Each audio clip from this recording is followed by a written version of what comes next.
Hey church family, great to be coming to you today through this video devotional.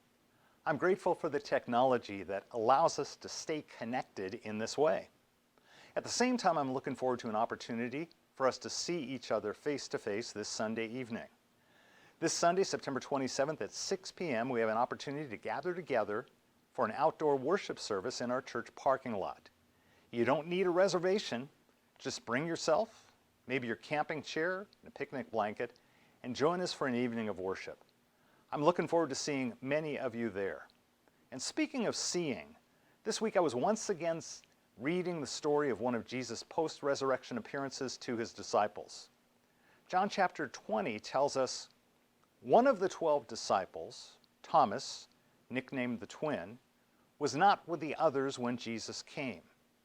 They told him, "We have seen the Lord."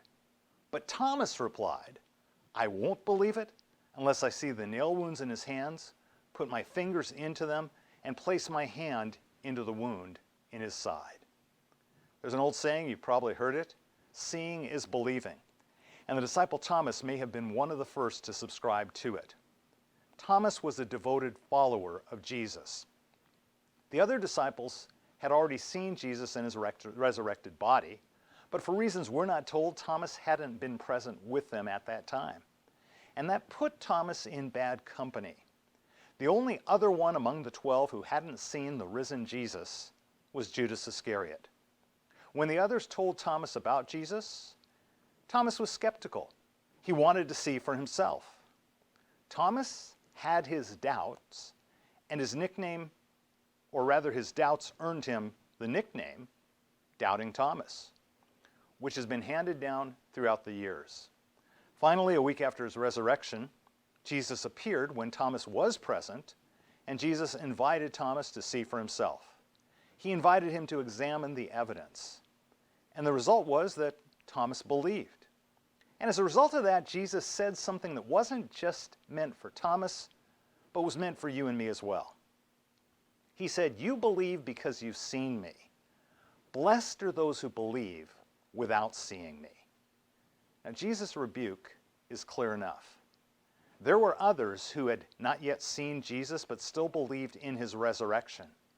And Jesus tells Thomas, and he tells you and me, that their believing was more blessed than Thomas seeing.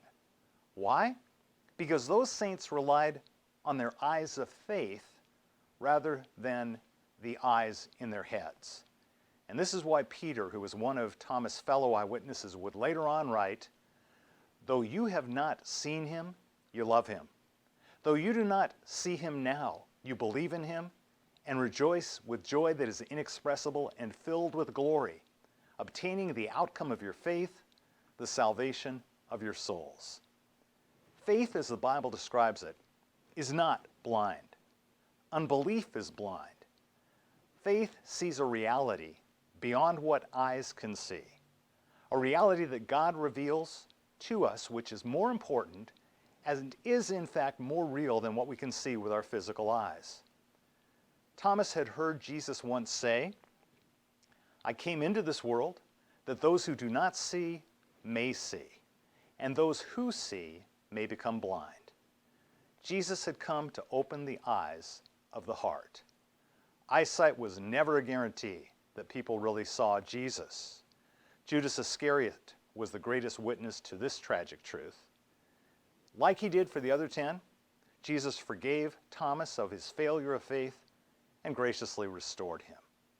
But because of Thomas' unbelief, Jesus made him an example for all of us of the truth that, contrary to what we like to say, which is that seeing is believing, we need to realize that in God's economy, believing is seeing.